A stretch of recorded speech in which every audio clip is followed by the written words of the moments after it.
തന്നെ ക്രൂരമായി ചതിച്ചവരുമായി ഇനി യോജിച്ചു പോകാൻ കഴിയില്ല എന്ന് കേരള കോൺഗ്രസ് ജേക്കബ് വിഭാഗം നേതാവ് ജോണി നെല്ലൂർ. കൊടിയ വഞ്ചനയാണ് ഉണ്ടായത്. കോതമംഗലത്ത് കാതോലിക്ക ബിഷപ്പിനെ സന്ദർശിച്ച ശേഷം മാധ്യമപ്രവർത്തകരോട് സംസാരിക്കുകയായിരുന്നു ജോണി നെല്ലൂർ. കോതമംഗലം കത്തോലിക്ക ആസ്ഥാനത്തെത്തി ബിഷപ്പ് മാർ ജോർജ് മടത്തിക്കണ്ടത്തിലുമായുള്ള കൂടിക്കാഴ്ചയ്ക്ക് ശേഷമാണ് ജോണി നെല്ലൂർ UDF നേതൃത്വത്തിനെതിരെ ആഞ്ഞടിച്ചത്. ഒരിക്കലും കൊടിയ വഞ്ചന കാണിച്ചവരോടൊപ്പം, ക്രൂരമായി ചതിച്ചവരോടൊപ്പം തുടർന്ന് പ്രവർത്തിച്ചു പോകുവാൻ മാനസികമായി എനിക്കിനി സാധിക്കുകയില്ല. ഉപദേശങ്ങൾ തേടുവാനാണ് ബിഷപ്പിനെ സന്ദർശിച്ചത്. ആധ്യാത്മിക ഗുരുക്കന്മാരുടെ അനുഗ്രഹം തേടുവാനും അവരോട് ആശയവിനിമയം നടത്തുവാനും എടുക്കാൻ പോകുന്ന തീരുമാനങ്ങൾ അവരോട് വിശദീകരിച്ച് അതിന്റെ ഉപദേശങ്ങൾ തേടുവാനും വേണ്ടി വന്നതാണ് എന്ന്. കോതമംഗലത്ത് മത്സരിക്കുമെന്ന സൂചനയും അദ്ദേഹം നൽകി. ഒരു തെരഞ്ഞെടുപ്പിനെ കുറിച്ച് ആലോചിക്കുമ്പോൾ തെരഞ്ഞെടുക്കാൻ കഴിയുന്ന മണ്ഡലങ്ങളിൽ ഒന്നായി തന്നെ കോതമംഗലത്തെ എന്നും കാണുന്ന ഒരാളാണ് ഞാൻ. 27 വർഷമായി കോതമംഗലം രൂപതയുടെ പാസ്റ്റർ കൌൺസിൽ അംഗമാണ് താനെന്നും കേരള കോൺഗ്രസിന് ശക്തമായ അടിവേരുകളുള്ള മണ്ഡലമാണ് കോതമംഗലമെന്നും ജോണി നെല്ലൂർ പറഞ്ഞു. അബ്ദുൾ മനാസ്, മീഡിയ 1, കൊച്ചി. കൂടുതൽ വിവരങ്ങളുമായി പ്രേംലാൽ ഉണ്ട് കൊച്ചിയിൽ നിന്ന്. പ്രേംലാൽ, എന്തൊക്കെയാണ് ജോണി നെല്ലൂരിന്റെ മുന്നിലുള്ള അടുത്ത നീക്കങ്ങൾ? പ്രസാദ്, കേരള കോൺഗ്രസ് ജേക്കബ് അതിന്റെ നിർണായകമായ വഴിത്തിരിവിലെത്തി, ആ ഒരു സന്നിഗ്ധാവസ്ഥയിലെത്തി എന്ന് വേണമെങ്കിൽ നമുക്കിപ്പോൾ പറയാം. നിലവിൽ കോൺഗ്രസിന്റെ സീറ്റ് ചർച്ചകൾ പൂർത്തിയാക്കിയ ശേഷം നേതാക്കൾ ഡൽഹിയിൽ നിന്ന് മടങ്ങിയെത്തിയ ശേഷം കൂടുതൽ ചർച്ചകൾ നടക്കും. അതിലൂടെ ഈ പ്രശ്നപരിഹാരം സാധ്യമാകുമെന്നാണ് ഔദ്യോഗിക നേതൃത്വം അവകാശപ്പെടുന്നതെങ്കിലും കാര്യങ്ങൾ അത്ര സുഗമമായല്ല പോകുന്നത്. പ്രത്യേകിച്ചും ജോണി നെല്ലൂരിന്റെ പുതിയ നീക്കങ്ങൾ കൂടി നമ്മൾ പരിശോധിക്കേണ്ടതുണ്ട്. ഇന്നലെ അദ്ദേഹം കോതമംഗലം ബിഷപ്പിനെ സന്ദർശിക്കുകയും രാഷ്ട്രീയമടക്കമുള്ള കാര്യങ്ങൾ സംസാരിക്കുകയും ചെയ്തു. നിലവിലെ പുതിയൊരു സാഹചര്യത്തിൽ കോതമംഗലത്ത് ഇടതുപക്ഷ മുന്നണി സ്ഥാനാർത്ഥിയെ പ്രഖ്യാപിച്ചിട്ടില്ല. ജോണി നെല്ലൂരിനെ ഇടതു സ്വതന്ത്രനായി മത്സരിപ്പിക്കുന്നതിനുള്ള സാധ്യത അവസാന നിമിഷം തെളിയുന്നതായിട്ടും വാർത്തകൾ വരുന്നു. എന്നാൽ CPM-ന്റേതടക്കം പ്രാദേശിക തലത്തിൽ ജോണി നെല്ലൂരിനെതിരായ ഒരു അഭിപ്രായമുണ്ട്. അതുകൊണ്ട് തന്നെ ജോണി നെല്ലൂരിന്റെ ഇത്തരത്തിലുള്ള ഒരു നീക്കം അത്ര സുഗമമായി പര്യവസാനിക്കില്ല എന്ന് വേണം നമുക്ക് കരുതാൻ. നിലവിൽ അങ്കമാലി സീറ്റിനെ ചൊല്ലിയുള്ള തർക്കമാണ് ഈ ഒരു അവസ്ഥയിലേക്ക് എത്തിയിരിക്കുന്നത്. അങ്കമാലി സീറ്റ് ഉണ്ടാകില്ല എന്ന് ഉറപ്പായപ്പോൾ തന്നെ ഔഷധി ചെയർമാൻ സ്ഥാനം ജോണി നെല്ലൂർ രാജിവെച്ചിരുന്നു. ജോണി നെല്ലൂരുണ്ട് ഇപ്പോൾ നമ്മളൊപ്പം ടെലിഫോൺ ലൈനിൽ. ശ്രീ ജോണി നെല്ലൂർ, എന്താണ് അടുത്ത പരിപാടി? ഞാൻ ഒരു കാര്യം തീരുമാനിച്ചു, അഴിമതിക്കെതിരെ ശക്തമായി പോരാടാൻ തീരുമാനമെടുത്തിയെന്ന്. അഴിമതിക്കെതിരെയും അനീതിക്കും അധാർമികതയ്ക്കും എതിരെയും കൃഷിക്കാരുടെ താല്പര്യങ്ങൾ സംരക്ഷിക്കുവാൻ വേണ്ടിയും അതിശക്തമായ പോരാട്ടത്തിന് ഞാൻ തീരുമാനമെടുത്തു. ചതിയന്മാരുടെയും വഞ്ചകന്മാരുടെയും കൂട്ടത്തിൽ ഇനി പ്രവർത്തിക്കാൻ എനിക്ക് കഴിയില്ല. ശ്രീ ജോണി നെല്ലൂർ, അനീതിക്കും ഈ നെറുകേടിനുമെതിരെ എന്ന് പറഞ്ഞാൽ മനസ്സിലാക്കാം. അഴിമതിക്കെതിരെ ഇപ്പോഴാണോ തീരുമാനം എടുക്കേണ്ടിയിരുന്നത്? അല്ല, ഞാൻ അഴിമതിക്കെതിരെ നേരത്തെ തീരുമാനങ്ങൾ എടുത്തിരുന്നു. എനിക്ക് കിട്ടിയ വേദികളിലൊക്കെ ഞാൻ അതിശക്തമായി അതിനെതിരെ പറഞ്ഞിട്ടുണ്ട്. ഇത് മുന്നണിക്ക് ക്ഷീണമുണ്ടാക്കും, ജനമധ്യത്തിൽ മുന്നണി വളരെ അവകാശമാകുന്ന നിലയിലേക്ക് പോകുന്നു എന്ന് വെളിയിലല്ല പറഞ്ഞത്, പറയേണ്ട വേദികളിലൊക്കെ പറഞ്ഞിട്ടുണ്ട്. അത് കണ്ണിലെ കരടായി വെച്ചുകൊണ്ടാണ് എനിക്കെതിരെ ഈ ചതി ഒരുക്കിയത്. ഞാൻ അഴിമതിക്കെതിരെ ശബ്ദിക്കുന്നു എന്ന് ബോധ്യപ്പെട്ടപ്പോൾ അഴിമതിക്കാരും അവരെ സംരക്ഷിക്കുന്നവരും ഒത്തുചേർന്നുകൊണ്ട് എന്നെ ഇല്ലായ്മ ചെയ്യാൻ ശ്രമിച്ചതിന്റെ ഭാഗമായിട്ടാണ് എന്നെ ഈ ചതിയിൽപ്പെട്ടത്. ഇത് കൊടിയ വഞ്ചനയാണ്, വലിയ ചതിയാണ്. ഈ ചതിക്കും വഞ്ചനയ്ക്കും കേരളീയ സമൂഹം വിലയിരുത്തട്ടെ ഇതെന്താണ്. ഇനി ഒരിക്കലും ഇതുപോലൊരു ചതി ആർക്കും ഉണ്ടാകാൻ പാടില്ല. ശ്രീ ജോണി നെല്ലൂർ, ഒരു രാഷ്ട്രീയ വനവാസത്തിന് തയ്യാറല്ല എന്ന് താങ്കൾ ഇന്നലെ തന്നെ പറഞ്ഞിരുന്നു. നിരാശയുണ്ട്, കടുത്ത നിരാശയുണ്ട്. ചതിയാണ് തന്നോട് UDF കാണിച്ചത് എന്നൊക്കെ ഉണ്ടെങ്കിലും അതിശക്തമായി തന്നെ പോരാടും എന്ന് തന്നെ പറയുന്നു. അഴിമതിക്കെതിരെ പോരാടും എന്ന് പറഞ്ഞാൽ വളരെ കൃത്യമായി അതിലൊരു അർത്ഥമുണ്ട്. UDF-നെതിരായി നിൽക്കും, അല്ലെങ്കിൽ LDF-നൊപ്പം നിൽക്കും എന്നൊരർത്ഥം. നേരത്തെ UDF വിട്ടുപോരാൻ ആഗ്രഹിച്ചവരൊക്കെ അല്ലെങ്കിൽ വിട്ടുപോകുന്നവരൊക്കെ ആ ഘട്ടങ്ങളിൽ പറഞ്ഞത് അഴിമതിക്കെതിരെ പോരാടും എന്ന് തന്നെയായിരുന്നു. അപ്പോൾ അതിന്റെ അർത്ഥം മറ്റ് വ്യാഖ്യാനങ്ങളിലേക്ക് പോകേണ്ടതില്ലല്ലോ. അല്ല, ഞാൻ വളരെ വ്യക്തമാക്കി പറയുന്നു, എന്റെ ഈ ആശയഗതികളുമായി യോജിപ്പുള്ള ആളുകളുമായി സഹകരിച്ച് എന്റെ പ്രവർത്തനം ശക്തിപ്പെടുത്തി മുന്നോട്ട് പോകും. ഇപ്പോൾ നിരവധി സംഘടനകളുണ്ടല്ലോ ഈ അഴിമതിക്കെതിരെ പോരാടുന്നവരും കൃഷിക്കാർക്ക് വേണ്ടി താല്പര്യങ്ങൾ സംരക്ഷിക്കാൻ വേണ്ടി പടപൊരുതുന്നവരും അതുപോലെ തന്നെ അനീതിക്കും അധർമ്മത്തിനെതിരെ പോരാടുന്നവരുമായ ഒത്തിരി ആളുകളുണ്ടല്ലോ.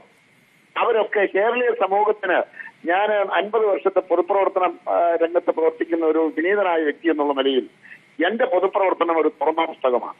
ഞാൻ ആരെയും ചതിക്കാനും വഞ്ചിക്കാനും ഇന്നുവരെ കൂട്ടു നിന്നിട്ടില്ല. ഒരുമിച്ച് എവിടെ നിന്നിട്ടുണ്ടോ അവിടെ ഒരുമിച്ച് ഉറച്ചു നിന്ന് എന്തെല്ലാം പ്രതിസന്ധികൾ വന്നാലും അതിനെ അതിജീവിക്കുവാൻ വേണ്ടി എന്നാൽ കഴിയുന്നതൊക്കെ ചെയ്തു പോന്നിട്ടുള്ള ഒരു പൊതുപ്രവർത്തകനാണ്. ശ്രീ ജോണി നെല്ലൂർ വ്യക്തമാണ്. ദയവായി തുടരുക. പന്തള സുധാകരൻ കോൺഗ്രസ് നേതാവ് നമ്മോടൊപ്പം ടെലിഫോൺ ലൈനിലുണ്ട്. ശ്രീ പന്തള സുധാകരൻ, ജോണി നെല്ലൂരിന്റെ വാക്കുകൾ കേട്ടു. അദ്ദേഹം പറഞ്ഞ ആ കാര്യങ്ങളെല്ലാം ശരിയുമാണ്. കാരണം എന്നും ഉറച്ചു നിന്ന ഒരു ഇടമാണ്. അവിടെ നിന്ന് ഇത്തരം ഒരു വഞ്ചന അദ്ദേഹം പ്രതീക്ഷിച്ചിട്ടുണ്ടാവില്ല. കുറെ കൂടി നീതി കാണിക്കേണ്ടതായിരുന്നില്ലേ അദ്ദേഹത്തോട്? ഞാൻ ബഹുമാനപ്പെട്ട ജോണി നെല്ലൂർ പറഞ്ഞത് ഞാൻ കേട്ടില്ല, യാത്രയിലായിരുന്നു. എങ്കിലും കഴിഞ്ഞ ഒരു 35 വർഷമായിട്ട് എനിക്ക് വ്യക്തിപരമായിട്ട് അറിയാവുന്ന എന്റെ ഏറ്റവും അടുത്ത സുഹൃത്തു കൂടിയാണ്. UDFിലെ ഏറ്റവും സ്വാധീനമായ നേതാവാണ് ശ്രീ ജോണി നെല്ലൂർ എന്ന കാര്യത്തിൽ ഒരു സംശയമില്ല. പിന്നെ എന്താണ് ഏറ്റവും ഒടുവിൽ സംഭവിച്ചതെന്ന് എനിക്ക് നിശ്ചയമില്ല. എങ്കിലും ഇന്നലെ അദ്ദേഹം ചാനലുകളിലൂടെ മാധ്യമങ്ങളിലൂടെ UDF ചതിച്ചു എന്നൊക്കെ പറഞ്ഞപ്പോൾ സത്യം പറഞ്ഞാൽ അദ്ദേഹത്തിന്റെ ഒരു ഫ്രണ്ട് എന്നുള്ള നിലയിൽ, ഒരു UDF പ്രവർത്തകൻ എന്നുള്ള നിലയിൽ എനിക്ക് വലിയ വിഷമമുണ്ടായി. പക്ഷേ നേതാക്കന്മാർ അത് പരിഹരിച്ച് ഉചിതമായ ഒരു സമീപനം, തീരുമാനം ഉണ്ടാകുമെന്നാണ് ഞാൻ പ്രതീക്ഷിക്കുന്നത്. കാര്യം ആരെയും വേദനിപ്പിക്കുന്ന ഒരു സ്വഭാവം എന്തായാലും കോൺഗ്രസിനില്ല. അത് മനഃപൂർവ്വം വേദനിപ്പിക്കുന്ന ഒരു സ്വഭാവം ഇല്ല. ഇവരെല്ലാം ഉൾക്കൊള്ളണമെന്നുള്ള വിശാലമായ ഒരു മനസ്സ് തന്നെയാണ് ഉള്ളത്. പ്രത്യേകിച്ച് UDFന് ഒരിക്കലും വിസ്മരിക്കാൻ കഴിയാത്ത ഒരു പേരാണ് TM ജേക്കബ്. ശ്രീ K കരുണാകരന്റെ കാലഘട്ടത്തിലൊക്കെ ഞാൻ ശ്രീ അദ്ദേഹത്തോടൊപ്പം നിന്ന ഒരാളെന്നുള്ള നിലയിൽ ശ്രീ K കരുണാകരന്റെ പ്രതിസന്ധി കാലഘട്ടങ്ങളിൽ അദ്ദേഹത്തോടൊപ്പം ഉറച്ചു നിന്ന ശ്രീ TM ജേക്കബും അതേപോലെ തന്നെ ശ്രീ ജോണി നെല്ലൂർ MLA എന്നുള്ള നിലയിലുമൊക്കെ ഞങ്ങൾക്കാർക്കും വിസ്മരിക്കാനോ മറക്കാനോ കഴിയാത്ത ഒരു വ്യക്തിയാണ്. പക്ഷെ ഇപ്പൊ ഏറ്റവും ഒടുവിൽ സംഭവിച്ചതിനെ കുറിച്ച് എനിക്ക് കൃത്യമായി പറയാൻ ഞാൻ ആളല്ല. എനിക്ക് അതിനെ കുറിച്ചൊരു വേണ്ടത്ര ഒരു വിവരവുമില്ല എന്നത് ഖേദപൂർവ്വം പറയാൻ. അത്തരം പരിമിതികൾ മനസ്സിലാക്കാം. ഇവിടെ ജോണി നെല്ലൂർ വളരെ കൃത്യമായി തന്നെ പറയുന്നത് ഇനി അഴിമതിക്കെതിരെ പോരാടും. ചതിച്ചവരുടെയും വഞ്ചിച്ചവരുടെയും കൂടെ നിൽക്കാൻ കഴിയില്ല. അത് മാനസികമായി വളരെ വേദനിപ്പിച്ചു, തകർത്തു എന്നൊക്കെ അദ്ദേഹം രാഷ്ട്രീയമായി മാത്രമല്ല അത് വ്യക്തിപരമായി കൂടി അദ്ദേഹം എടുത്തിട്ടുമുണ്ട്. അദ്ദേഹം ഇപ്പോൾ കൃത്യമായി പറയുന്നത് അഴിമതിക്കെതിരെ പോരാടുമെന്നാണ്. അതിനർത്ഥം UDFിനോടൊപ്പം നിൽക്കില്ല എന്ന് തന്നെ. അഴിമതിക്കെതിരെ പോരാടും എന്ന് പറഞ്ഞാൽ അതിന്റെ അർത്ഥം UDFിനോടൊപ്പം തന്നെ നിൽക്കും എന്ന് തന്നെയാണ്. ഇപ്പൊ ഞങ്ങളുടെ സ്ഥാനാർത്ഥി നിർണയത്തിന്റെ തർക്കങ്ങളൊക്കെ നടക്കുന്ന ഇതുപോലൊക്കെയുള്ള കാര്യങ്ങൾ നടക്കുന്നത്. അഴിമതിക്കെതിരെയാണ് എല്ലാ രാഷ്ട്രീയ പാർട്ടികളും, എല്ലാ നേതൃത്വവും, നേതാക്കന്മാരും ശക്തമായ നിലപാടുകൾ സ്വീകരിക്കുന്നു. ഇപ്പോ നമ്മുടെ അരവിന്ദ് കെജ്രിവാളിന്റെ പാർട്ടി പോലും, ആം ആദ്മി പോലും അഴിമതിക്കെതിരെ ശക്തമായ പടവാൾ ഉയർത്തി ഇന്ത്യൻ രാഷ്ട്രീയത്തിൽ പെട്ടെന്ന് ഉദിച്ചുയർന്ന ഒരു നക്ഷത്രമാണല്ലോ. ഇതെല്ലാം അവരുടെയൊക്കെ മുഖ്യമായ അജണ്ട അല്ലെങ്കിൽ മുഖ്യമായ മുദ്രാവാക്യം എന്ന് പറഞ്ഞാൽ അഴിമതിക്കെതിരെയാണ്. അഴിമതിക്കെതിരെ പോരാടുക എന്ന് പറഞ്ഞാൽ അതിന്റെ അർത്ഥം UDFിന് എതിരെന്നല്ല, UDFിനോടൊപ്പം നിൽക്കുകയാണെന്ന് തന്നെയാണ് ഞാൻ കരുതുന്നത്. ഇന്നലെ വരെ UDFിനൊപ്പം നിന്ന് ഒരാൾ പറയുന്നു ഇനി ഞാൻ അഴിമതിക്കെതിരെ പോരാടാൻ പോവുകയാണ് എന്ന്. അല്ല, അദ്ദേഹം എപ്പോഴും അഴിമതിക്കെതിരെ പോരാടിക്കൊണ്ടിരിക്കുന്ന ഒരാളാണല്ലോ, അഴിമതിയെ പ്രോത്സാഹിപ്പിക്കുന്ന ഒരാളല്ലല്ലോ. അപ്പൊ പിന്നെ അതിന് അങ്ങനെ ഒരു ദുർവ്യാഖ്യാനത്തിന്റെ ആവശ്യമില്ല. ശ്രീ പന്തളസുധാരൻ ദയവായി തുടരുക ടെലിഫോൺ ലൈനിൽ. ശ്രീ ജോണി നെല്ലൂർ, അതിനർത്ഥം താങ്കൾ LDFിൽ നിന്ന് എന്തെങ്കിലും തരത്തിലുള്ള അനുകൂലമായ പ്രതികരണങ്ങൾ ഉണ്ടാകുമെന്ന് താങ്കൾ കരുതുന്നുണ്ടോ? അല്ല, ഞാൻ പറഞ്ഞല്ലോ, രാഷ്ട്രീയത്തിൽ സ്ഥിരമായ ശത്രുക്കളോ മിത്രങ്ങളോ ഇല്ല. അതാണല്ലോ വേദവാക്യം പോലെ നമ്മൾ എല്ലാവരും മാറി മാറി ഉരുവിടുന്നത്. എന്നെ സംബന്ധിച്ച് ഇടതുപക്ഷം ഒരു വെറുക്കപ്പെടേണ്ടതോ തൊട്ടുകൂടായ്മ പ്രഖ്യാപിക്കേണ്ടതായ പാർട്ടിയല്ല. ഞാൻ എന്റെ ആദ്യ തെരഞ്ഞെടുപ്പിൽ മത്സരിച്ചത് ഇടതുപക്ഷ മുന്നണി സ്ഥാനാർത്ഥിയായിട്ടാണ് മൂവാറ്റുപുഴയിൽ.